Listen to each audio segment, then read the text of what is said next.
Good evening, everyone out there, and good evening, Matt Awkward. Hello. And welcome to the Funbox Monster Podcast. We're happy to see you here. I am Tristan, and as I said before, you're Matt. I am. I got my introduction backwards. Sorry, first time. Fresh new podcast right out the gate. Sorry, first episode. It is so hot in here. Why? Because it was like 80 degrees today. Oh, okay. Which is insane. It's Maine. It does that kind of thing. I wish we weren't in Portland so we could just open the door. Oh my God. Can you imagine what would happen if we opened the door? Yeah, we'd have a live audience. We sure would. Yes, a dangerous live audience. I like getting stabbed.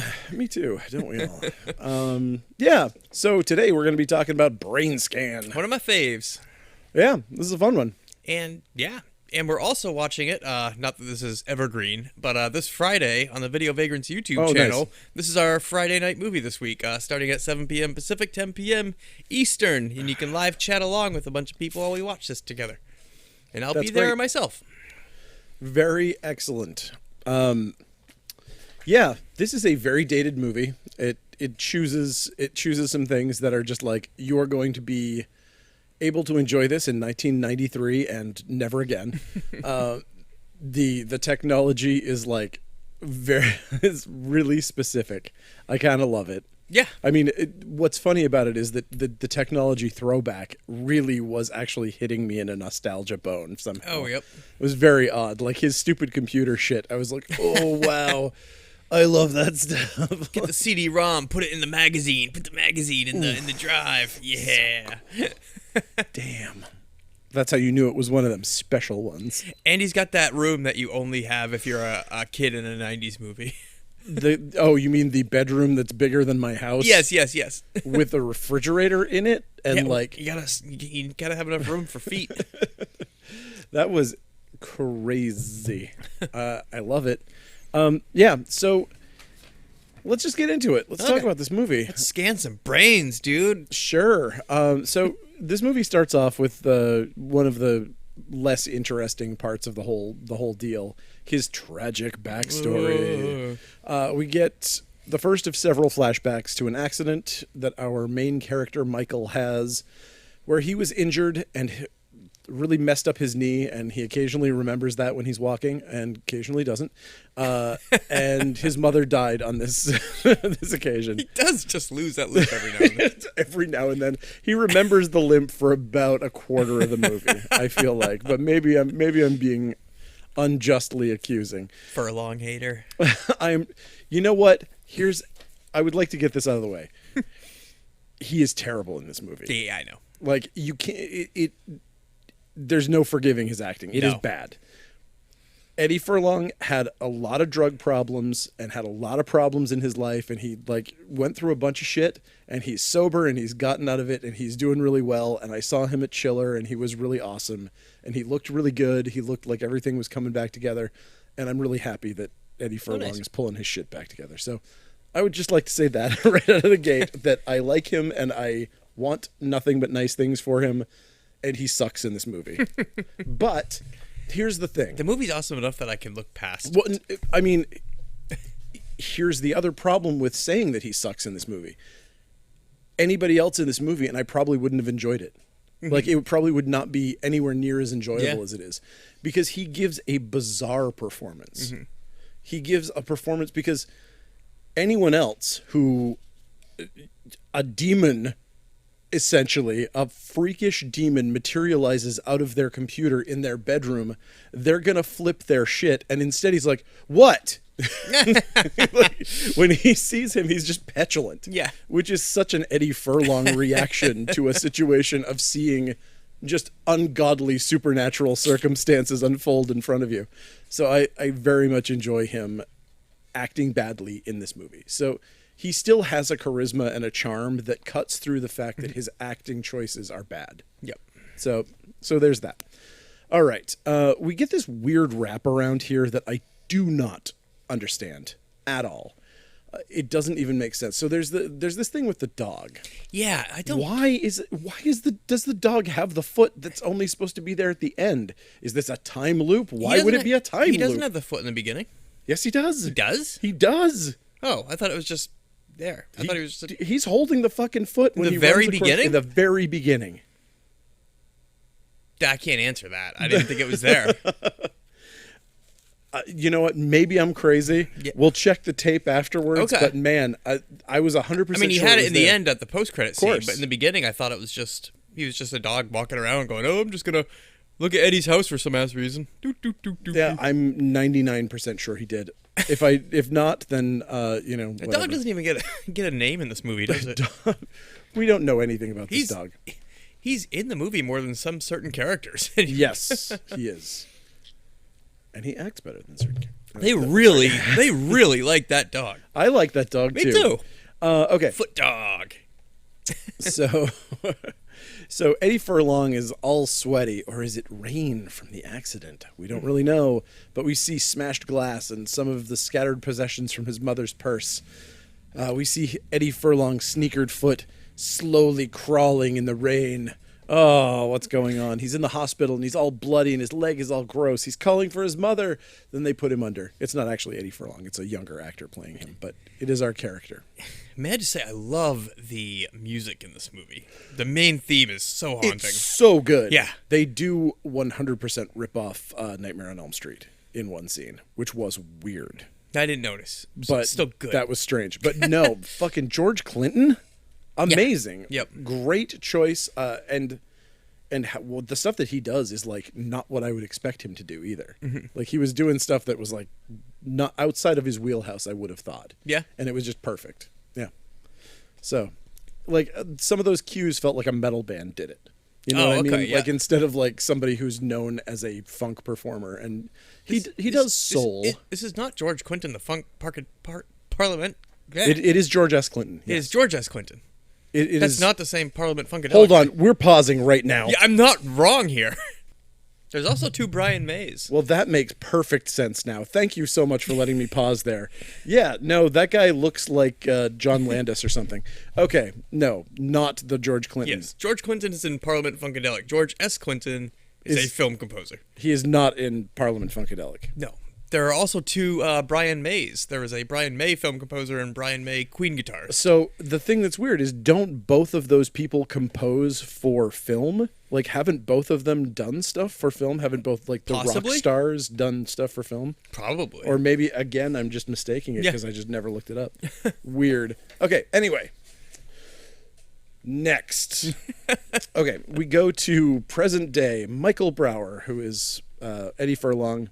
And he's in his 90s dream bedroom with tons of vintage horror posters, like what would be, you know, $100,000 worth of movie posters right about now, probably. I love his cheeseball knee makeup effect, too. Oh, my God. It's bad. Considering how good the makeup in this movie is. Oh, yeah, the trickster makeup's amazing. And it's like, look at this scar you got on your knee. And it's like, oh, we got silly putty on his knee. I think they really, yeah, they went out of their way to make it overly grotesque. Yep.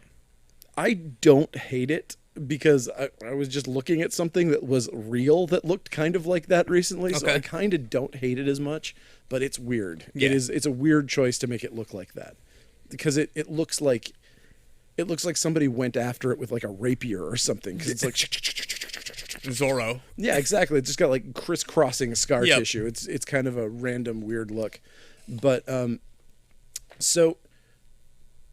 The trickster in this movie is based on an effects artist who used to work with Screaming Mad George. Oh, really? I didn't know that. And I wish I had that information in front of me. But there was a dude who worked on Society and a bunch of other things, and he 100% looks like this guy. Yeah. And I'm 90% sure that they based the makeup on him. Yep. Because he had like shaved off eyebrows, full big ass mohawk. He looked very much like this character. Nose ring. Yep. Like, really, he had a cool look. He and Screaming Mad George both looked like they were straight out of a Japanese punk band. Yep. So, yeah, still very cool makeup. All right. So, he has that cool voice-controlled computer. Ow.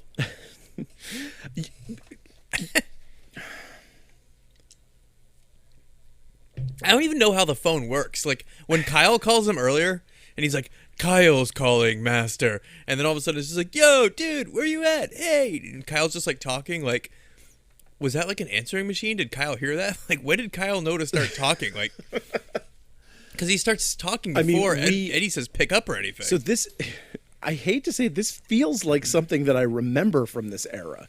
Like some sort of weird dialing technology. Where it would answer. It looks very similar to some of the crap that was out back then. No, the good old but certainly, Igor phone 2000 from AT&T. Certainly not the ability to actually talk to it. But like having your phone hooked up to your computer and have it like a picture of the person who's calling comes up or something like that. That feels very much like 386 technology from back in the day. This was like 486 though, because that phone was playing a slideshow. Oh, it was. Oh my God. You got to get the big RAM. That was that probably shit. 133. That was like the first Intel computer. I remember that there was all sorts of that kind of like novelty software where that would be like an entire $50 program that just like put a character on your. Then it's like talking. It would like say a line to somebody on your phone or something. It feels like that's just kind of 90s tech. Anyway, he's got a phone call. He's got a phone call. He wakes up in a sweat and looks at his horrible knee scars. Oh no, Kyle's calling. Kyle's calling. Kyle's calling. And Kyle is your obligatory 90s Pauly Shore archetype. I think Kyle's great. Kyle's great. In this movie. Yep. He's also 27. Are you No. What? Furlong's 15 in this. This kid's 27. That seems impossible. And they look the same age together. They absolutely look the same age. It's so weird. That kid's a vampire. That's weird. That is super weird. Wow. Yeah, he's basically like if Seth Green was around, they probably would have cast Seth Green for this role. It's like Surprised they didn't. Role. He was in everything. He was in everything. I don't know that he was in everything at this point. I think that was later in his career that he became ubiquitous to every 90s thing. Kyle calls him a sausage dick, which is the weirdest insult I've ever heard in my life. Yeah, unless you're talking like, I don't know, Vienna sausage. That doesn't sound like an insult. It doesn't, like, I mean, if it's a size insult, if it's a texture insult, then it's very specific. It's a very odd thing. Yeah, either way, it involves way too much knowledge of his dick by Kyle for my liking anyway, but anyhow. So he's calling to share the gospel of Brainscan, which he has read about in the back of a Fango magazine. Fango! You know, the one with the eyeballs popping out on the cover. Yeah! I love that. Definitely, they knew that Fangoria could make or break your movie at this point. If you had a genre movie coming out, and they knew whose ass to kiss. Yep. And they were kissing it hard. So Brainscan is the ultimate experience in interactive terror. Dude, you got to look at the ad. And so it's interactive, man. You're in the game, he says. We'll get to that. I have some questions here. We'll get to them. Kyle's excited banter about the game fades out. And why hasn't Kyle called the number? I mean, he's all about it too, right? He keeps begging Eddie to like borrow the game later on, but he never calls himself. Like, he just tells Eddie. Maybe he's broke.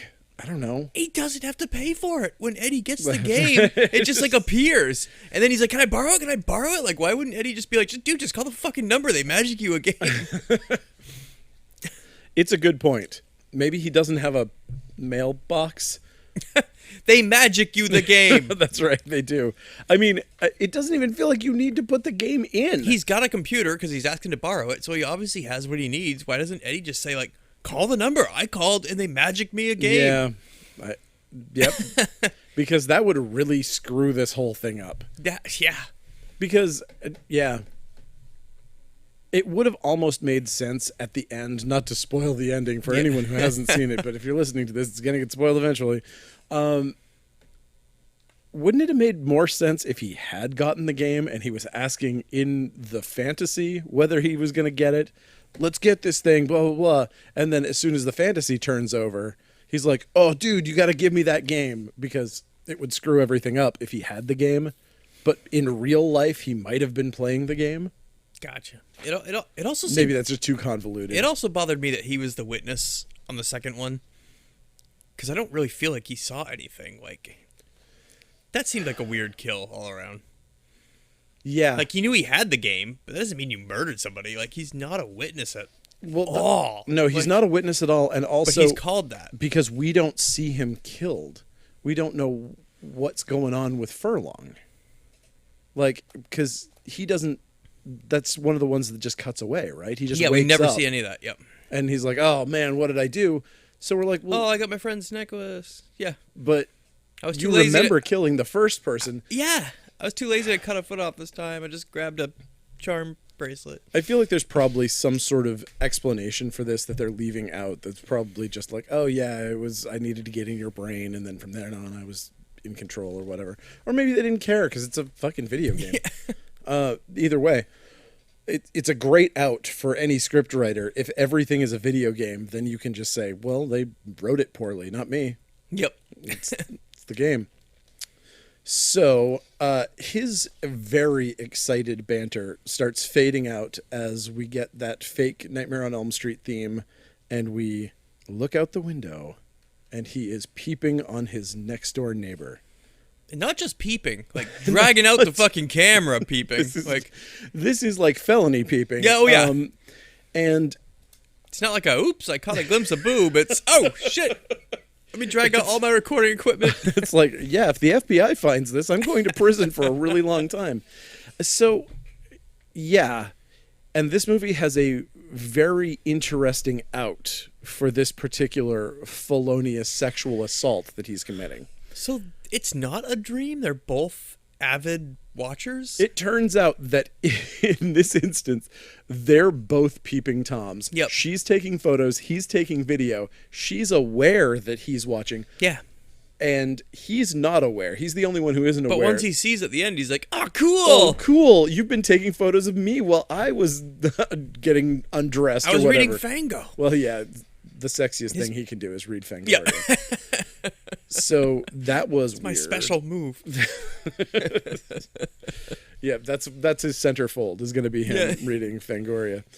But yeah, I hate to say it, it kind of works. I mean, it does deflect any kind of ickiness that you're, to a certain extent, you're just kind of like, well, I guess these two weirdos have each other. He did something which is unforgivable. He did something unforgivable and just lucked out that she's a nutter with him.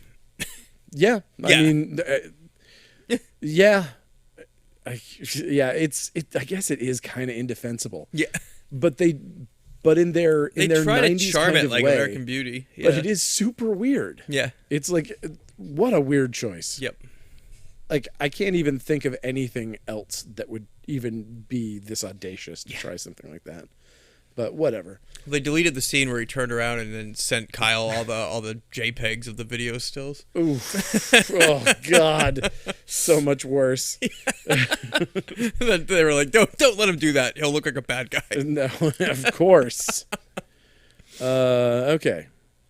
So he calls Kimberly, and nobody answers.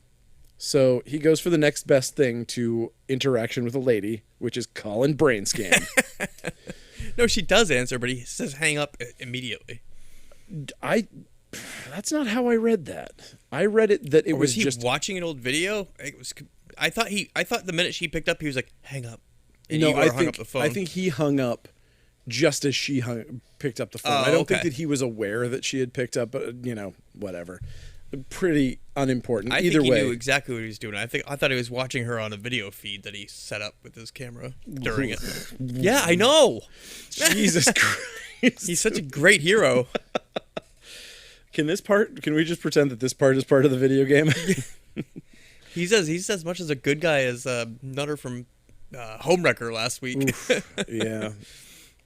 The 90s was not great at getting likable heroes. No.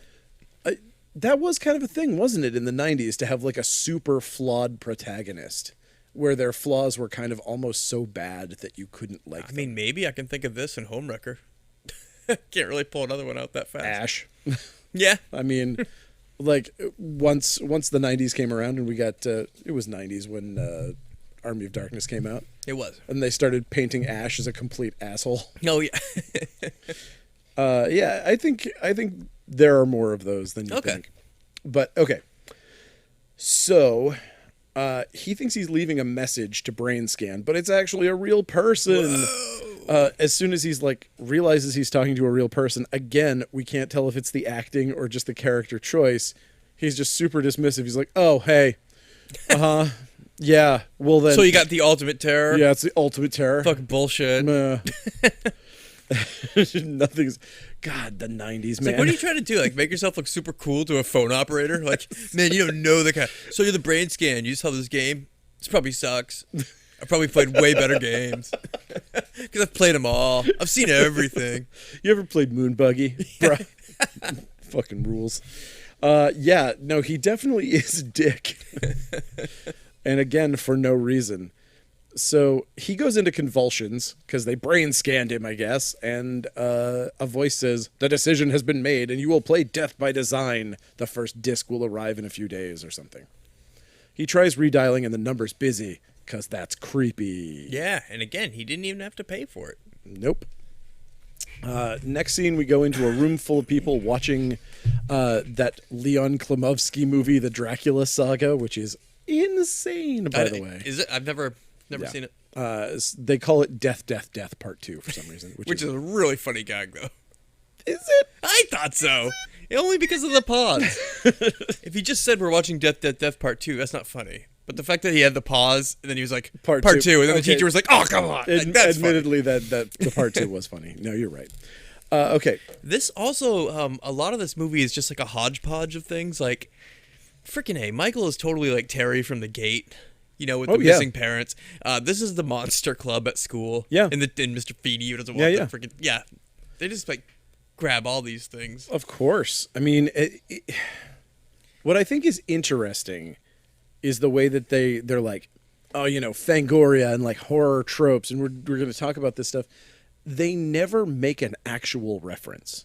There's never a moment where they're like, yeah, that's like Angus Scrimm, and remember that time in Jaws. Remember this thing in this movie. You know what? I'm glad they don't. Oh, I absolutely am super happy they don't. I imagine the director was like, no. I wonder if there was a bunch. And he was like, no, we're watching Death, Death, Death Part 2, because that's funny. You know? It's you know what? I definitely think it's better because of it. But it like, super surprises me because it like seems like such a meta Trickster's thing. Like a Kruger. No, nobody calls him out on it. You know what I mean? That's what they would. Right. Who are you for your TV, Freddy Krueger?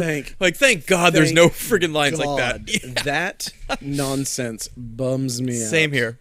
Yeah, that would have been terrible. But what I love about him is that he's supposed to be Alice Cooper, is what the guy said in an interview, but he looks just like Ronnie James Dio. Like he looks like a punk rock Ronnie James Dio. He has kind of the same face. But, okay, so Principal busts in, sees the filthy horror movie that they're watching. He turns it off. Next, we smash into a meeting that he's having with the principal. But how did they even get there? Like, I thought this club was approved. Like, that's what was weird. Like, it's an after-school club. Sure. But then they just shut him down. Yeah, it was approved until they found out what kind of filth they were watching. So this is some of my favorite dialogue in the movie. The principal says, or Michael says, "It's just harmless escapism." And then the principal counters with, like, lighting up a marijuana cigarette and escaping the real world, like watching a pornographic sex film and getting an erection and raping someone. You mean like that? Yeah.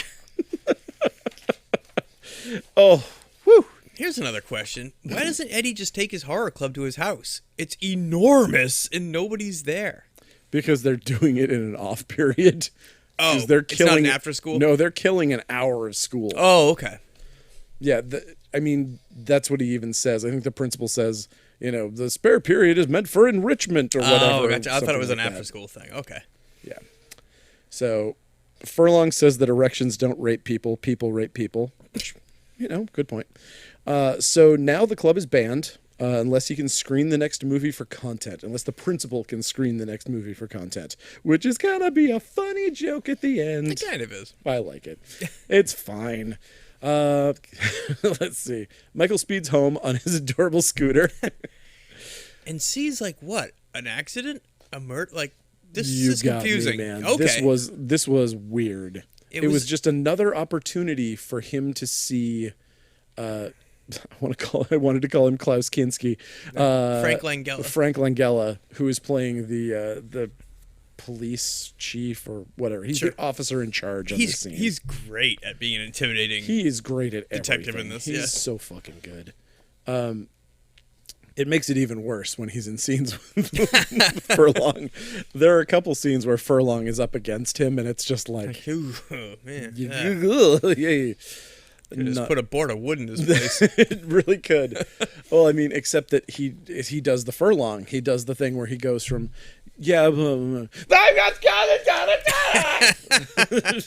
it's like he just goes. He has his two settings are 1 and 10, and everything in between has been completely wiped clean. So yeah, it's like a broken bike, like a car accident. Yeah, it looks like somebody on a car got hit by a bike, and he's a kid, and he lives in that neighborhood, and so he's probably like, hey, did one of my friends get fucking killed in a car accident? This is important information to me. I live 3 blocks from here. The cop's just like, go home, do your Get homework. away. You're a bad cop. Officer Duffy. Officer Terminator 2. Yeah, so he doesn't tell him, but that's fine. He goes home and gets the mail. There's big piles of mail for his father, who is absent. We'll find out. But at the bottom of this one is one from Brainscan. He didn't order that. What a great business plan. Yeah. These guys must be losing money left and right. They put ads in Fango. They develop bleeding edge cyberpunk fucking Johnny Mnemonic technology to hack your brain. Must have cost billions. Yeah. And how? Step 2, profit? Satan, dude. Okay. Usually they get souls, but Eddie was just too strong. His was too strong because he went through all that stuff with the Terminator. That'll change you, man. Perfect. Yeah. You ever stared down a T-1000? Do you think that they were hoping they'd make money on the back end with like Brainscan merchandise? Maybe like koozies or something, and that's where they thought they were going to profit? Maybe that's why they're giving away the discs for free. I would buy a damn Brainscan koozie right now. Oh, hell yeah. Oh, me too. Okay. So, the squishy little stress brain. Yeah. Man, great. Okay. Michael goes back to his bedroom, which again is nicer than my house, and we find out that his dad is out of town and he's all alone, so that's going to make everything way easier plot-wise for everything to go on. We aren't going to have constant interactions with the parents. No, which this movie bog this thing down. This movie has parents when it wants them and just vanishes them when it doesn't. Which is great. Like Kimberly's parents. Thank you. Yeah. Because it's boring. Like that. Those interactions are you always have trite. to hide shit from your parents. Yeah. Yeah, it's an added complication. It's like the cell phone or whatever. What are you doing? Oh, nothing, Mom. I just don't feel very good. I'm right. Take a nap. Yeah, we don't need any of that nonsense. So we get another tour of all the cool set decorator stuff that they put on the walls. We see that there's a party next door at Kimberly's house.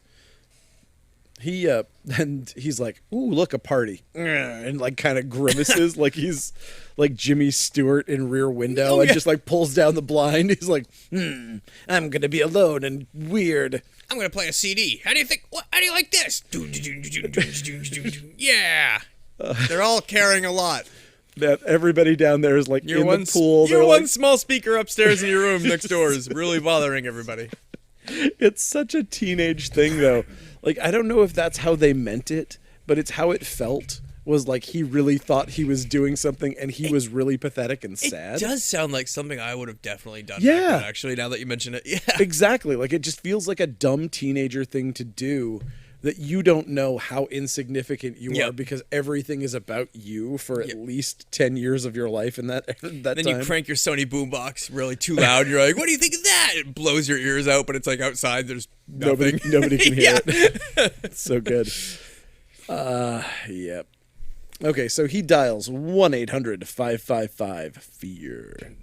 Puts his phone on Do Not Disturb so Kimberly can't get through when she calls. Because she does call. And I guess this is just a lesson about what dicking around on your computer gets you. You lose touch with the outside world, and the girl that wants to date you can't get through on the phone. The narrator describes the game to Michael. He says, blah, blah, blah. Video games are ancient history. You got to cover up your clues and finish within the time limit, or else you can't play the next one. Does that ever matter? Not really. I feel like there was a time when he didn't finish within the time period. No, he was finished. You got to go do this thing. No, he always finished.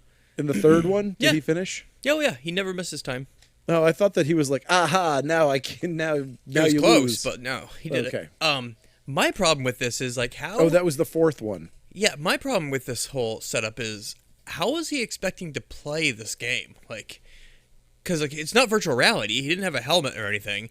Do you see that fucking cool-ass chair? Yeah. So all I could think was that this is a reality that we're just supposed to accept because of that sci-fi chair that he has up there. This is how you play video games in this world. Okay. And that it's kind of normal. Because dude sits down to watch a movie.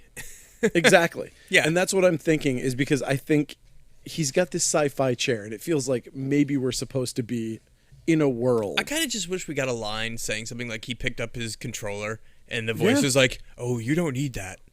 Just sit down and experience this. Right. You won't be needing that. And then he gets electrocuted and it flies out of his hand. Yeah, that would be cool. Yeah. Perfect. I need that He scene. screams Sega and something.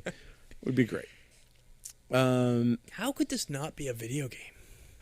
Like, probably because at this time parents groups were all up the ass of all of these companies. And so an R-rated horror movie that had a video game tie-in would probably get a lot of people upset. Gotcha. It didn't. But now it could be one. It sure could. If people remembered this movie, if more than like 45 people remembered Brainscan, I'm sure it's got a pretty good cult following, though. Does it really? It does. A lot of people love it. I mean, it's a great movie. A lot of people in the horror scene love it. Right. It's not any kind of Obviously. mainstream, No one outside, nobody outside of the horror community knows anything about this. Okay. So, we get this. This is awesome. It's like a Dario Argento game. Full first person, and he goes to kill somebody, and he gets like hints from the narrator off in his ears while he's breaking into somebody's house, and the music's freaking clutch, and there's a cat, and he doesn't die. The cat is such a Dario Argento touch, where it's like not only does he have the black gloves and the knife, he's also like they keep cutting back to the cat as something horrible is going on, and the cat's just kind of like, yeah, I'm used to that. I'm a cat. I'm a cat. I see things disemboweled constantly. But man, this whole segment I just love so much. It's so creepy. And then he cuts his foot off with a kitchen knife, which doesn't seem... Is that possible? I mean, Can you cut through bone with just like a normal steak knife like that? I'm assuming he was cutting through the joint. Oh, I didn't think about that because I don't know anatomy very well. I mean, maybe he was. Maybe it's one of those really nice Wustavs that's just been sharpened. Who knows? Anything's possible. Looked like he had a lot of ankle on it. It did look like there was a lot of ankle on that. Well, it was a video game. Oh, true. So he took a foot. I love that was his thought too. He's like the voice is like, now get a souvenir, be creative. I'm gonna get a foot, not a finger, not just like not an ear, not a lamp, not like his wallet. Like, I don't think that anybody who's in this position, even if you have been in like a murder video game, he didn't even imply that he needed to take, like, I'm going to get his liver. Dude, you need to get a psychiatrist. I'm just going to get this foot. Take a foot. But yeah, he does. You think that snake tattoo on his foot is an homage to Hide and Go Shriek? No. No, it's not. But I like to think that it is. It does remind me of that, though, now that you mentioned it. Yeah. So he wakes up. Whoa, that was so realistic. I've got to recharge my batteries with some milk and cookies that I'm going to drool all over myself. Which, dude, that's how intense it was. What's the deal with him and milk in this? Like, in this scene, he chugs it. Then when he finally wakes up at the end, he's like, fuck milk. I don't know. This milk he chugs, spilling all over himself. And when he wakes up at the end, he sees his milk and cookies there or whatnot, and he just like punches it. They had to take that scene so many times that he drank 3 gallons of milk. So he's just sick of it at the end. Okay, so let's see. Oh, right. He looks out. He sees those poor losers next door who aren't killing people in video games. They're just having fun, getting drunk, and hanging out at a fucking mansion pool party. Boo, how boring. Nerds. A bunch of nerds. So he does the metal blaring thing. Oh, that's the part. Yeah, I jumped the gun. Next day, he describes the game to his 90s friend and is like... But he won't give it to him. I'll get you the Brainscan after I've played it a couple more times, man. And the thing is, like, just tell Kyle, just call and you'll get it. Yeah, I don't know why. It drives me nuts. It is very strange. They say buddies forever, which is a thing that they say a lot. Buddies forever. It's so weird. That's super weird. Have you ever done anything like that with a friend? I think maybe when I was 5, maybe? Like, at a daycare? But, I mean, it's just, like, not when you're 15. And I don't remember ever doing that. Maybe I just don't have close friendships. I mean, I'm only assuming that I think when I was, like, super young, I was, like, making cool kid clubs. And I was like, you want to join my cool kid club? And, like, we make a slogan, you know what I mean? Like, I mean, I probably didn't call it the cool kid club, but I bet you did. And you had to bring a foot. Yes. But yeah, I think so. I think I tried making a club once with like a secret slogan. So it would kind of be like that, but weird. Okay, so there you go. Do you think they do that when they went to college, or it's like, all right, so I'll see you for Psych 101. Okay, man, cool, man. I'll see you there. Cool. Buddies forever. Buddies forever. You know, I can think of a couple people I know who probably do that. And they are happier than I am, and so now I'm sad that I don't have those kind of friendships. Well, we could start. Okay, buddies forever? Buddies forever. Hell yeah. I feel better already. You know what? I really do. Fuck. Michael was really onto something. You know what? We need to open up more. Mm-hmm. Okay. Michael finally gets the nerve to talk to Kimberly. Her parents are old, so of course they have the news blaring. This is such an awkward scene. Yes. I wonder why they decided to make it so awkward. Like, her parents are just, like, sitting on complete opposite sides of the room. Mom's watching the TV. He's just reading a book. Like, it's like they gave the parents, like, a weird, not good relationship status, but for no reason in the movie. Right. I mean, definitely it felt like it was just to make them more judgmental of him. Like, they're unhappy, so he should be unhappy. Yeah, they didn't like him at all. It does feel like parents always hate each other in these movies. Like, if no parents have good relationships in horror movies. But maybe I'm wrong. The ones in Heathers did, but I guess that's not really a horror movie.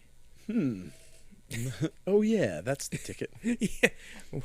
Why do I keep reading these stupid spy novels? Because you're an idiot? Oh, yeah. Oh, yeah, that's the ticket. Okay, so where have we drifted off to slowly? Let's see. Okay. Oh, right. Michael's in the living room, and TV's on. Cuts directly to the news story about the murder that looks exactly like the place that Michael went to in the video game. Took a foot. Gotta love exposition television. You gotta love it. And he's like, "Oh boy, just tell her I stopped by, and I'll go home and cover up my crimes."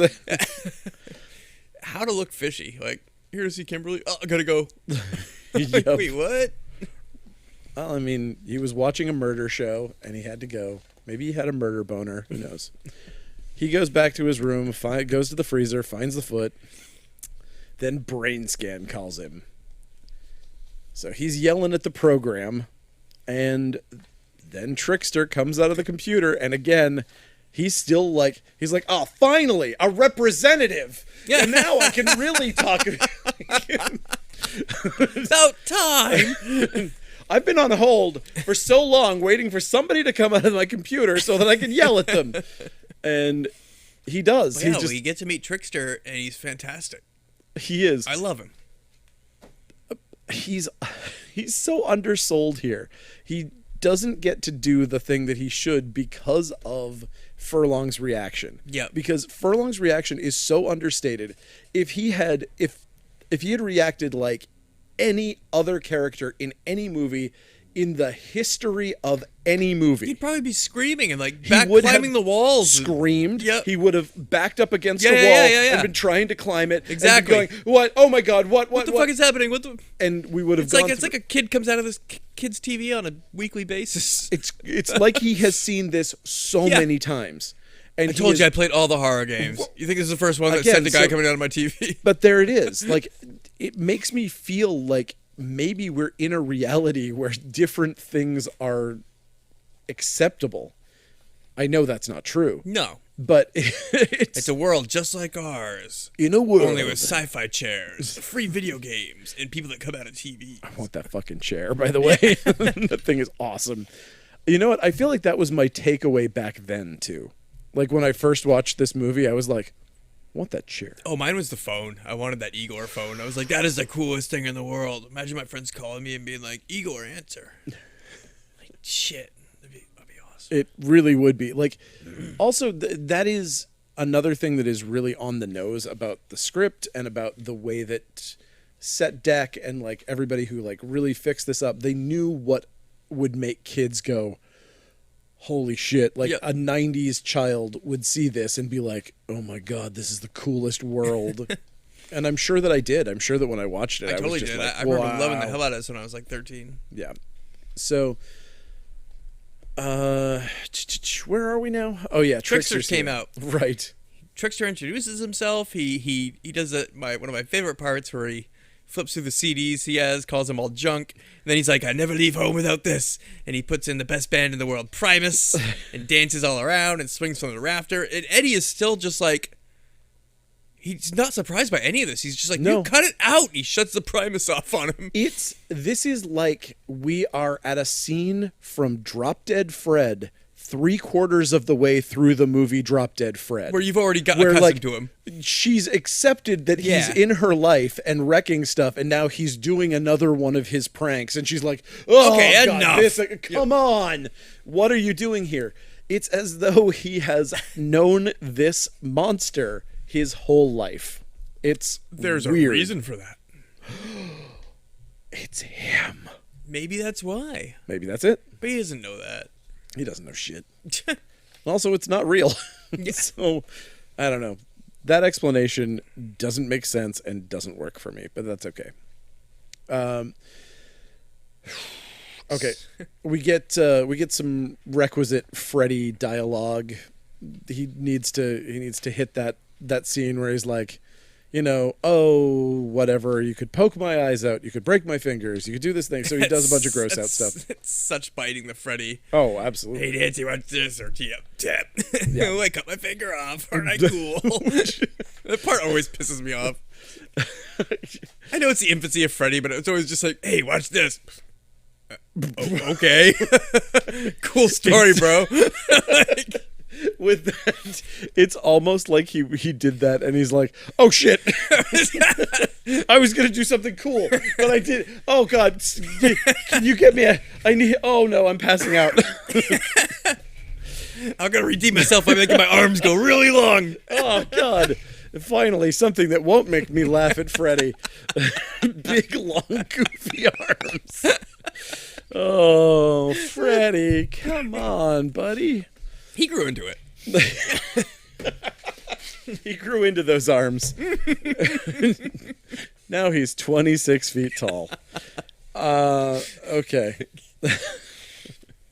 Where are we in this movie? So Trickster tells him that he needs to play the second disc because there was a witness. Right. Now this is a really cool concept. It's almost like every game, every disc has a different level to fix something that happened in the previous. I think it's a cool dynamic. It is. It's a very choose your own adventure thing. Yeah, exactly. Even though they don't flesh this part out, we get this amazing first person scene of him killing the rando. Yeah. But then he goes to kill his own friend. We don't see any of it. But then when he goes to he's supposed to be completely blacked out. Later on, we find out that he has a secondary personality that is Trickster, that he's in him. So the idea that his conscious mind blanked out so that this other thing could take the driver's seat kind of makes sense. No, I'm okay with it. I'm not. Because later on, when he goes to kill Kimberly, that's his mission, he can't do it. Like, so you're telling me he had no qualms about killing Kyle, his best friend earlier? That just happens at a click? They weren't having sex. I mean, maybe they were, but it was unfulfilling sex because he has a sausage dick. He has a sausage dick. Again, I don't know what that is. It could be a smell thing. It could be a... Jesus Christ, get off the dick.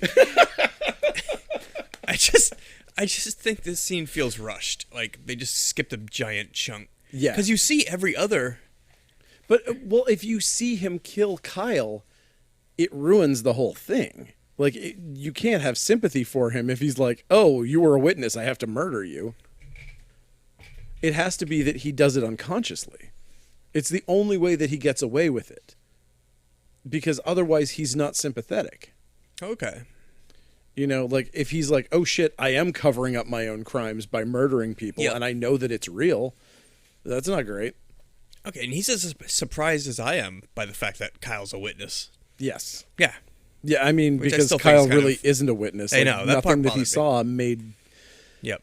I just don't see how that would work, but whatever. Doesn't matter. Doesn't matter. Don't mad. It don't mad. Okay. Michael sees all that. That's right. He sees all that shit. He sees him poke his own eyes out. He sees him break his fingers. He sees him do all of that crazy shit. He don't care. And he's just like, ugh. You done yet? You done yet? You done yet? You fucking supernatural whatever. Annoyance. Yeah. Trickster disappears, and Michael's like, all right, fine, I'm going out in the woods to bury that foot. Because he finds out that there was something left behind, and he needs to, he needs to get rid of the whatever. I'm just going to go bury this foot in the woods. But unfortunately, a dog comes nosing around and steals the foot right out of his bag before he can dig the hole. He runs off with it. Somebody in the IMDb is saying that this is an homage to Yojimbo, and I was like, no, it's not. I don't even know what that is, but okay. It's the Akira Kurosawa movie. It's a samurai film, and the dog grabs somebody's hand from one of the fights and is like running around with it, and they're not supposed to see that someone was killed. And blah, blah, blah. Well, maybe it is then. I mean, it sounds very similar. I guess it kind of is. Maybe it is an homage to Yojimbo. And then, so eventually the dog gives Eddie the foot back, and and then all of a sudden the dog's walker's coming. And so he hides under, like, this tiny little bush. Yep. This is a repeating theme. Furlong hides under, like, he has... nothing and gets not seen. He has Solid Snake levels of disguise, or it's like he might as well have put himself in a cardboard box in the middle of someone's walkway. But this scene, man, when the dog walker comes and looks, it's like, what are you looking at? Like, there's no way he can't see Eddie in that scene. Dude, come on. And there's also no way that the dog wouldn't give him away. Dogs will bark at anything. Oh, yeah. There's no way. There's also no way that he's given up that delicious foot. Everything about this makes no sense. No. Including the fog. But that is the foggiest forest. After a while, it was a very X-Files foggy forest. Yeah, it's ground fog only. Yeah. So he gets the foot back after bargaining with the dog. He makes a couple of bargains that are sort of paid off later. And he goes home and burns his clothes from the murder after burying the foot. Kyle shows up to see where he's been. He's like Seth Greening as hard as he possibly can in this scene. And Michael blows him off, and now their friendship is in peril. Mm-hmm. He basically is just like, why don't you lend me the game? Come on. Because you're a dickhead. Fucking leave me alone. Shut up. Go away. Yeah, he's really mean to him. Yeah, I think he's distancing him. I think this is a Harry and the Hendersons moment. Go away. I don't even like you. Oh, I really want him back. I really wanted a Sasquatch, but I had to yell at him. So more of this panning over his cool wall decor. The doorbell rings. It's Kimberly. She wants to come in, but he's all freaked out, so he's not pitching his best game here. She brings his homework and his mail, which was nice. I don't know why that was. There's a paper with more news about his murder, and the newest Brainscan disc has arrived. Hooray! He sees it, he flips out, sends Kimberly away. It has a smash session. Yep, smashes the thing. And he's just blowing it with Kimberly left and right. She must really like him because he is just not... All he's doing is giving off total creep vibes. Yeah. Later, Brainscan calls him. Trickster shows up and he's like, I can't play the game. I broke it. And he's like, whatever, never leave home without this or something. He makes a CD-ROM spin. No, he doesn't. But he makes a CD spin on his finger and he gives it to him. Yep. He's like, play, eliminate the witness. Yep. So he does play because he's a dingus, and he videotapes himself in the chair so that he can prove that he's not actually going out and doing the murders. I like that part. True. And then it turns out he's going out and doing the murders. Videotapes himself going out and doing the murders. And then he warps back to the chair instantly. Yep. That scene's done. And he has beaten the level with time to spare. Yep. He checks the tape, and he did indeed get out of that chair, which he thought he never left. Yep. Michael goes to his freezer, finds Kyle's bloody necklace. Oopsie. What poopsie. Kind of downgrade is that? Last time you took a guy's whole foot. This time you're just like, yeah, piece of jewelry. Because he wasn't in control. Turns out the real psycho was him. Oh, yeah. Like, the dark part of his personality is a little less fucking dark, turns out. And it did look like a necklace Trickster would wear. Yeah. Like, maybe that's why he grabbed it. Could be. Wear this shit. It's really strange because it wasn't so obvious that, like, I would have picked it out as being his. Oh yeah, they never call attention to it before. The fact that we knew it, we only knew it because they say that it's his. Yep. He makes some weird brief line about Lucky Charms somewhere later. Like that's at the later. End. Oh, okay, that's at the end. Okay, if he'd said it at the beginning, it would have made sense. Or if they just had one of those scenes where it's like, let's go. Oh shit, I left my freaking necklace. I never my lucky leave without. Luck. Yeah, whatever. Or I mean, more appropriately, he's wearing a bunch of punk rock couture. Why not just have like a neon button that stands out gaudily among all of the other buttons that we would remember just by looking at him? Yep. You know, if it was hot pink and it was an upside down smiley face, yeah, and then it was covered in blood, then you'd get sued by the Watchmen. That's probably what would happen. But we made it pink. But it was pink. Yeah. Oh well. Okay. So Michael calls Kyle, but Kyle doesn't answer because he's dead, and Frank Langella instead answers the phone with no gloves on in an active crime scene. Yep, he's just too cool to wear gloves in a crime scene. And Edward goes to 10 again screaming. He sure does. So this is a weird one. So this is supposed to prove that he's guilty. But to me, this proves that makes him seem more innocent. Because he's calling somebody that he didn't know was dead? Right. Yeah. Why would that... Oh, you were the one that called because you were concerned about your friend. There's a bunch of cops in front of his house. Yeah. Like, if you called and you were, like, upset... and then a cop answered the phone, it seems like normal behavior. Huh, that is weird. But they say that that's very guilty behavior. Okay. Where are we now? Let's go to... Kim goes to Michael's house, and he's sad. After another news report, they slow-mo on Langella, and ominous music plays. Mm-hmm. This was that moment when Langella was walking in slow motion, and you're like... Oh, this is all his plot. Nope, has nothing to do with this. It's such an intentional, they make him look like he's guilty of something, and then it's just a total red herring. Trickster comes back, he says the same shit we already know, that Kyle was the witness, Michael killed him. Trickster tells him not to answer the door when the doorbell rings, but he's like, no, I'm going to go do it. I don't care what you say. He does. It's the cops. We have that interaction. It's not great, but the best... What's going on upstairs is the real treat here. I think... Trickster's snack? No, the moment... It's a fairly subtle little moment, but I think it was the best Trickster moment of the whole movie was... he leaves, and then he sits down, and he turns on the Three Stooges, and he just folds his hands...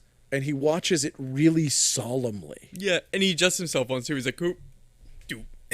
And it's like, really funny. Like, any other movie would have had him going full Robert De Niro in Cape Fear. Yep. Where he's just laughing his ass off and being crazy. And instead, he's just like, yes.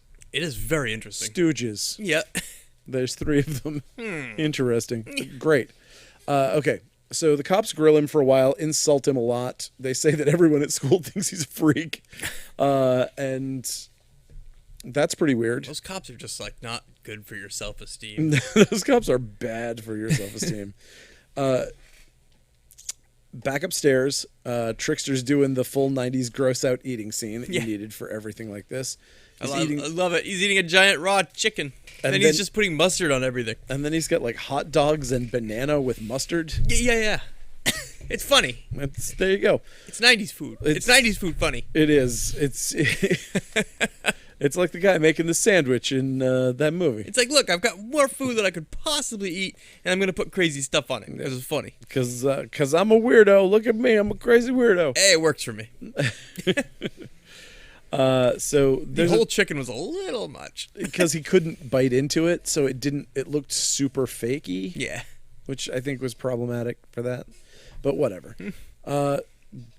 This dumb scene where Trickster cuts Michael's hand. He talks about the car crash. Does the blood remind you of your dead mother, Michael? Yeah, they really... And then the blood morphs into a CD.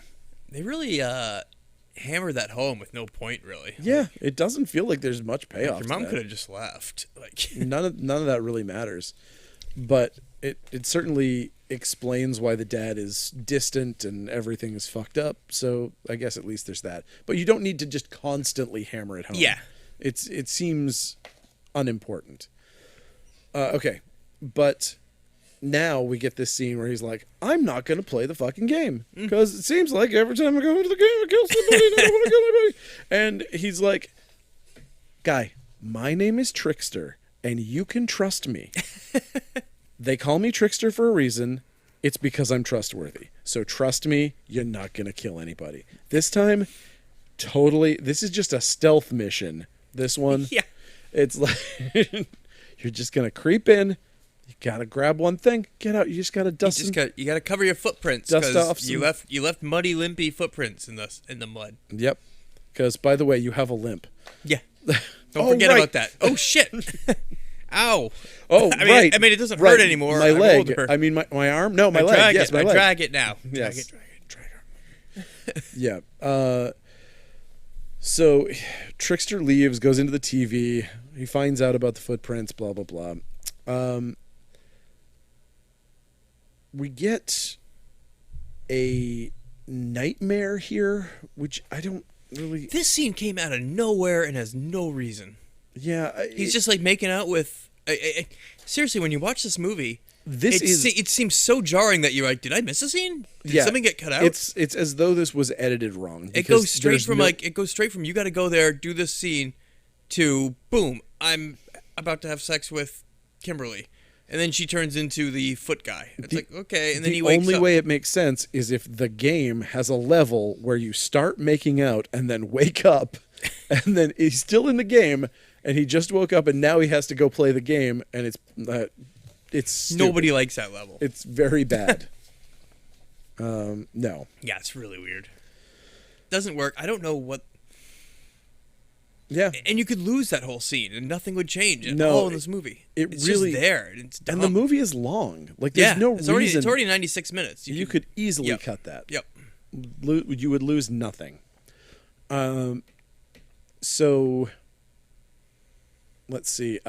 Langella breaks into his house and steals ashes from the fire because he saw that it's summer and there was still fresh ash in them. Which meant he was burning something. Yes. And I could tell because he's like a Sherlock Holmesian type. He's like, you are burning a certain type of cloth that's only worn by this certain type of person. Whatever. So this is great. Later that night, Langella starts up a fucking hillbilly posse. It's Halloween 4, man.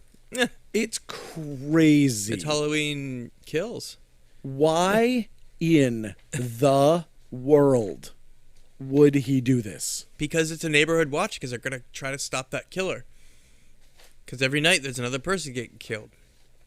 So you obviously round up all the rednecks in town. What about like state patrol or something? Then tell these citizens that they're not allowed to carry guns while looking for a killer. And they're all like, okay, cool.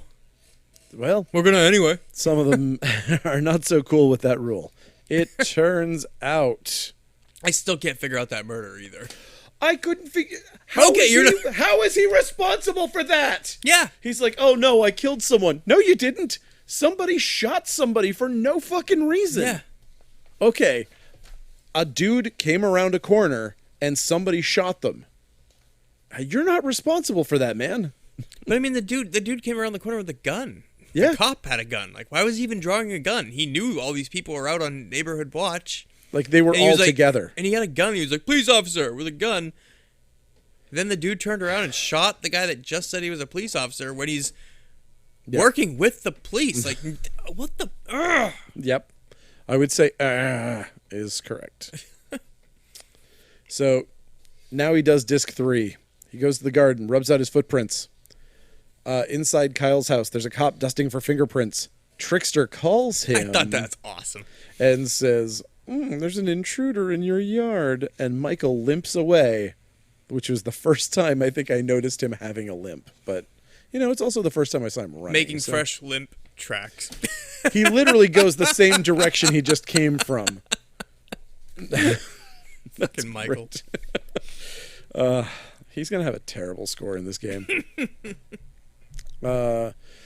So now the posse is out looking for him with the dog that stole his foot before. Is this the same dog? Yeah. That dog's everywhere. I mean, it's a returning gag. It's Foot Dog. He's cool. He's good people. He is, is this why the cop drew the gun? Because he was running after the imposter?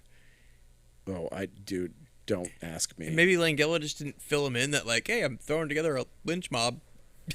It does feel like the partner was not involved in the conversation where he was like, I'm going to deputize all the citizens of this town. Yeah, okay, that kind of actually half makes sense. Maybe he came out of the house and was like, who are these fucking I was crazy dusting people? prints up in Kyle's room all this time. I had no idea. And then I saw a group of guys with guns, so, that makes sense now, actually. You know what? Maybe this is all kind of on Langella. Yeah. I feel like maybe this is all his fault for not telling his partner that there was a bunch of fucking yokels out here. Dude, he breaks the rules all the time. He answers the phone with no gloves at a crime scene. He breaks in and gets ashes without a warrant. Yep. That would be thrown out of court. Yeah. God damn it. He's not a good cop, but he's intimidating. But he's a great Dracula. So, he's got that going. Okay. So, yep. So this is cool though. I really like this level, like that. He just goes to smear out the. Yep. He's like, I'm not gonna kill anybody. I just gotta smear footprints. But oh shit, there's a neighborhood watch squad lynch mob after me. The principal was out there. Yeah. So and then the principal's crushed under a pile of bricks. Yes. How? Maybe he did that on purpose. He didn't. He got caught by the principal who was trying to hold him, and then he got bumped into a board that was holding all those bricks up. So I guess technically he killed somebody by accident. Yes. Okay. So that must be the person he was talking about. What person? That he killed? Yes. Yes, that was exactly the person. Brick. Okay, I thought he was taking responsibility for the shooting death. No. Okay. It was that. That makes much more sense. They do muddy this up a bunch here. Yeah, it is. This is a very confusing little bunch of scenes. All right, so now he runs away and he makes sure to talk to Kimberly on his way away from the scene of the multiple homicides. And you're just like, dude. Welcome to your new witness. We now know what disc 4 is going to be. Going to the water park? What I like about this, I like this quote. This isn't a game anymore. It's just lots of crimes. Which I thought was really funny. I think it's funny now, and I didn't. Now that I think about it with you, it is funny. This isn't a game. It's just a bunch of crimes. Sounds like a parent talking about Grand Theft Auto. Grand Theft Auto. It does. Okay, so Langella gets the report from forensics and says there was blood of the correct type in the ashes and that Michael is the one who placed the call. Dun, dun, dun. Trickster bullies Michael into choosing Kimberly's life or his own because she's going to turn him in. Kimberly comes to his door again. He could hear her calling, but he ignores it because she wrote something in the paper about him the last time they hung out. Yes. There was some sort of thing about, like, she confided something and then she wrote about it in the paper. She's a writer for the school paper, yeah. So she wrote all his quotes about how he was sad about Kyle dying. But then she blamed that on Stacy. And if you don't know who Stacy is, it's cool. She's in the movie for 7 seconds in 3 different scenes. Okay, but I'm confused. What about him saying... It feels like he's saying that he's being implicated by this, right? That the fact that she wrote this shit is implicating him in some way. Oh, I didn't get that at all. I think he was just pissed that she betrayal? took it. Yeah, I just think it was pissed that he took his words and wrote about him. All right. Yeah. Because it didn't seem like she did anything bad. No, she just took his quotes being like, and his quotes too were just like, I really miss my friend. He was my best friend. Like, it wasn't really embarrassing. Like, anybody would say that. Don't I remember Langella picking up the paper and being like, aha, looks like you had a best friend. Or some shit like that. Yes, I did. He died. He died. And you're, it says, and your upset about it. Yeah. Interesting. Yeah. How very criminal of you. Whatever. It says here he also liked to refer to you affectionately as Sausage Dick. Hey, now you're back on the Sausage Dick. Okay. It's too fun to leave. It really is. Okay, so he creeps over to Kimberly's house and breaks in. He grabs scissors, heads up to the room, and now we get to the room and we see that she's got 2 Aerosmith Get a Grip posters on the wall. And you're he like, has one too.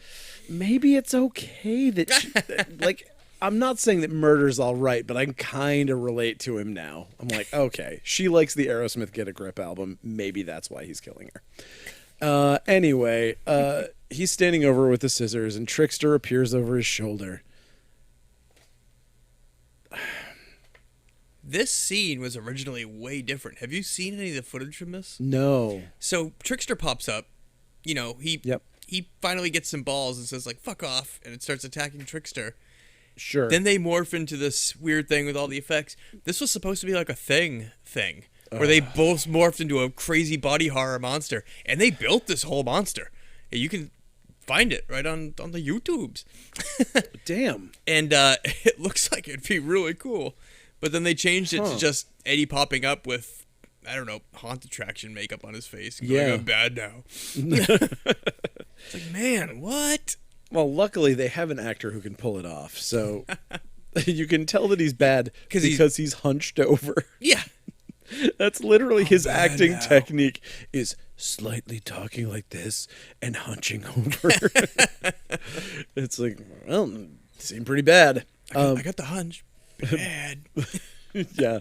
It's a full-on time cop thing. Basically, he touches him and they kind of morph together. And it's the same reason because they're the same person. Mm-hmm. We find out that, you know, they're 2 halves of the same whole or whatever. But the thing that's weird is it's like, I'm your evil half or whatever.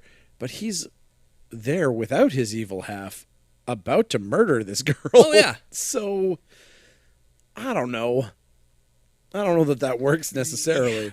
He was there not thinking, I don't know, whatever. They separate and he's still like about to murder. I think they just made this concept that was too complicated for its own damn it's good. It's true.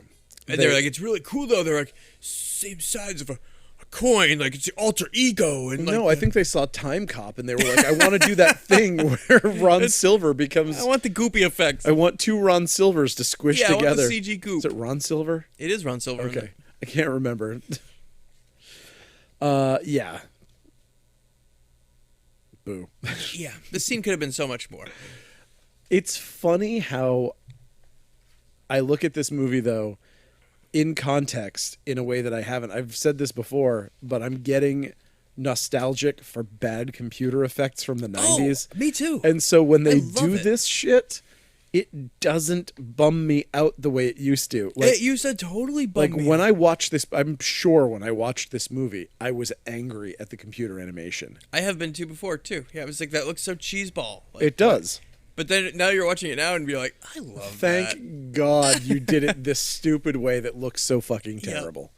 Yep. I'm so happy about that. It's so strange how that works. Yeah, it's weird. But okay, so Furlong's got a half-scarred face and contact lenses, and Because he's bad now. She says she loves him. No, I'm also a weird pervert. I know that you've been watching me, and I've been intentionally stripping in the window for you. Because I'm into this kind of weird shit. Because it's the 90s and everything's got to be some kind of weird fetishy thing. And so she snaps him out of it with the power of love. The power of having a shared fetish is really what it is. It's not Kings quite the be same, strong. Apparently. He tells Trickster that he's won because the time has run out and he didn't do it. So screw you, Trickster. And Trickster's like, yeah, well, check this out. He opens the door. Frank Langella comes in, and he's like, murderer. Pulls his gun, shoots. He's dead. Yep. Or is he? Turns out he's not. Turns out this was all a dream. It was all just a brain scan. I love those kind of endings. Everybody loves it. Everybody loves that shit. Especially my, sixth grade teachers. They were always, really excited about that. It was all a dream. But yeah, no, it was all a dream, but it makes sense. Kind of. Because he got the game to play. So there's still magic. He played Brainscan. He got that first disc. He woke up from playing. That was science magic. Oh, yeah. I mean, again, we're in a world where whatever this is fried his brain for however long. He still got sent a free game. Magically. The other person who played this game, his brain exploded or whatever. Yeah. So I don't know. So there still is a bit of obscure sci-fi death magic involved, I think. Yes. I mean, this sounds like, oh fuck, I'm gonna forget the name of the thing, but it's the Paro. What was the name of there's this legendary fake video game that's supposed to exist out there. Oh, Polybius? Polybius. Yes, that's the thing. And so I think it's that kind of thing where it's like, oh, the government is doing this to experiment on people or something, and that's why it was a free game. And I was honestly kind of surprised that wasn't a thing. That that would have been a cool twist that ending, like a CIA van, some guys with fucking sunglasses on. They're monitoring it. And they pull down, they have a satellite on the top of their thing. They pull it in and they drive away. Yeah, that would have been cool. Whatever. They're just like, okay, well, write it off. Yep. All right. Well, this one survived. Yeah. Next that house. was right, exactly. So that it was like some sort of, this is X-Files era. Yeah, could have been some sort of weird government conspiracy to see, what it takes to drive people to murder. Instead, we get the dog, which makes no sense. Yeah, it doesn't make sense. So the murders were real, but we just found out they're not. So why does that dog have that foot? I don't know. It's funny, but it's. The more you think about it, you're just like, wait a minute. No, none of it makes sense.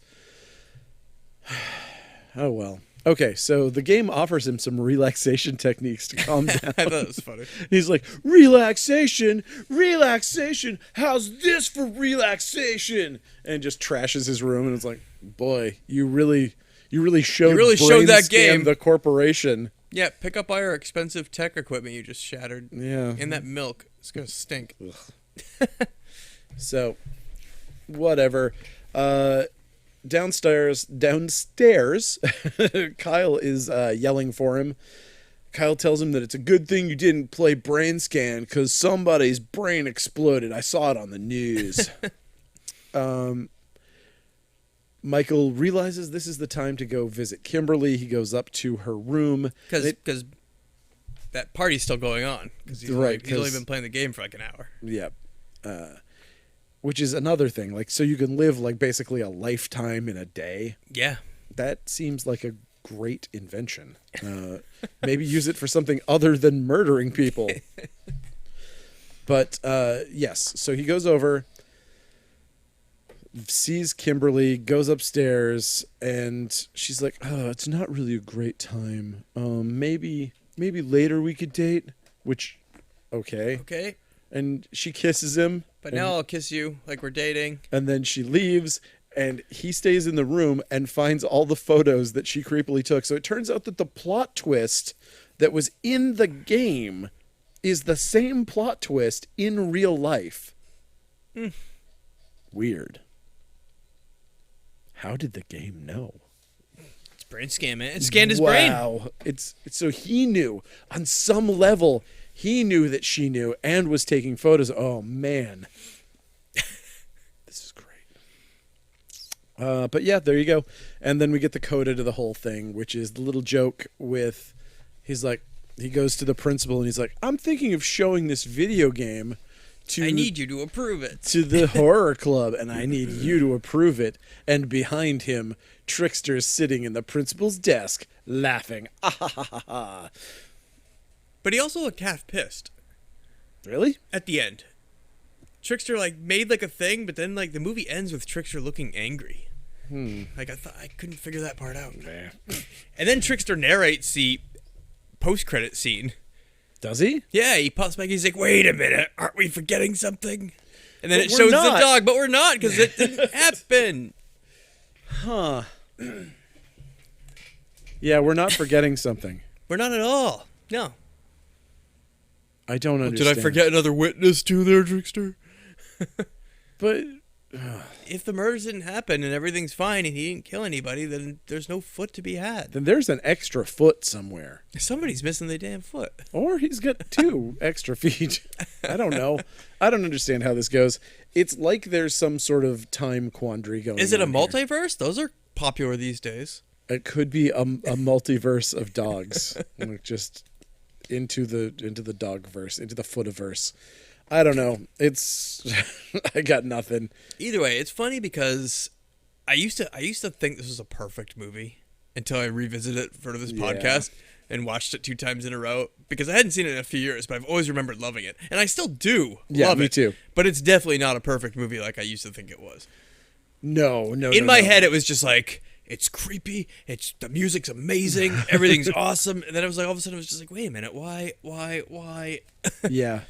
Once you pick apart, but it is, I will forever love this movie. And it does hold that nostalgia factor for me. And it's also, I find it super enjoyable. Yeah. Trickster's amazing. I do love the music. I do love all that old, just even hearing the term CD-ROM gives me the warm fuzzies these days. Yeah, no, seeing all of that really funny, like early Intel kind of technology, it was like, oh man, I want to play Blood again. That was a great game. But yeah, no, it was fun.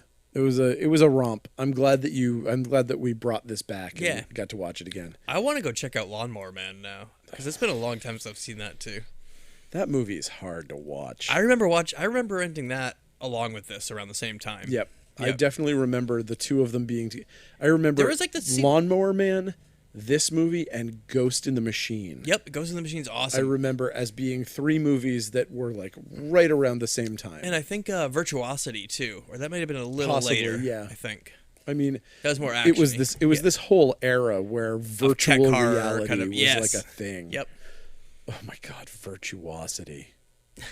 Which one was that? That's Denzel, I think. That's the one that has Russell Crowe as the serial killer. Is it Russell Crowe? It's one of those guys. It's like a robot or a VR person or something. I don't remember it. It's one of those Demolition Man things where they're like, or I guess if you want to go back, it's a Frankenstein thing where they're like, okay, no, what are we going to do? We need to get everyone together. How are we going to make this guy smart? Well, Hitler was smart. Charles Manson had a few good ideas. He was very charismatic. Let's get Charles Manson in there. And it's just like, wait, what? First off, where did you get all their brains? Why are you doing this? And then we'll just put in some Mother Teresa to balance it all out. Yeah, very strange. They go around murdering everyone except for lepers, which is very. I honestly nice. don't remember Virtuosity. I did see it when it came out, but I remember it being the same type of the techno thriller kind of. I remember it being like a bad Demolition Man is what I remember, because it's that same concept where they somehow amped up this killer with like all of these things, and for some reason I think Hitler and Charles Manson were part of it somehow. That like they had the brains of Hitler and Charles Manson. I'm gonna watch that fucking thing. Oh my god! Video game horrors are great. You know what was way before this, but had a cool video game scene was Nightmares, the anthology, where Emilio Estevez battled the Bishop of Battle, I think it was called, or the. Holy shit! I don't remember that. Oh really? Oh yeah, it's called Nightmares, an anthology, and. Is it the Nightmares, the same one? Because there's a bunch of movies called Nightmares. Is it the one that has the two hands outstretched and the blue background? Yep. Okay. Yeah, watch that. There's a segment where Emilio Estevez is like a video game whiz, and he gets to stay in the arcade overnight, or I can't remember exactly how it goes, to play some crazy video game, and it comes to life, and he's got to run around the arcade shooting video game characters. Wow. It's awesome. Man, it's ringing the slightest bell. Yep. I need to see that again. That's crazy. It's a good one. I mean, it's one of those video boxes that stands out to me. Oh yeah. Like, I remember that very clearly, and I bought a lot of posters from some movie theater a while back, and I got that one in the lot, and I was like, yeah, I've definitely seen this. But like so many of these movies where I'm like, oh yeah, I've seen that a bunch of times, and then I go to watch it, and I'm like, I don't think I've seen this before. So it could just be that I've seen the box a billion times. Anyway, that's it. That is the movie Brainscan. And also, speaking of video game horrors, you should check out our episode "Stay Alive," because I think only 3 people have. Only 3 people have listened to "Stay Alive." That's not true, but it is a very sad number. So I think it's less than 100 people have listened to "Stay Alive." Dude, I don't even care if you guys fudge it. Just like click play and go to work. Exactly. Like, just play it for your cat. Play it for your foot dog. Exactly. Just make us feel better by letting them play. That's it. Rate and review us. Follow us on Instagram at Funbox Monster Podcast, and just know that I'm doing this instead of seeing Megadeth tonight. So. Well, I would not have minded if you canceled on me to go see Megadeth. I didn't really feel like being in a civic center right now. I was like, I never do. See, that's the thing, is I never really want to, but like Dave Mustaine's guitar tech came in. He was super cool. He was a really nice dude, and he put us on. He gave me a +1 on the list, and I was like, oh cool, I'll go. And then I was like, I don't think I want to go to the civic center right now. I'm like, if I get COVID, it's gonna fucking wipe out a week of the store's income. Mm-hmm. You know, that's a big fucking bite out of my life. Yep. So I'm just gonna continue playing it safe. Gotcha. And you know, hopefully that guy isn't listening to this podcast, because I feel bad, but it was a very nice gesture. Anyway, yeah, at Funbox Monster Podcast. At Coast City Comics. I'm Matt Awkward, VHS Fiend. Check out the Video Vagrants group on Facebook. And again, if you're listening to this in time, as in like this morning, this movie will be airing on the Video Vagrants YouTube channel tonight. Okay. Cool. I'll try and go to coastcitycomics.com and buy a Funbox Monster. Buy some stuff. I'm totally drunk on this seltzer water. You gotta buy the Monster Possum. You gotta buy the Monster Possum podcast. Good night. Buy the Monster Possum. Hey, buddies forever. Buddies forever.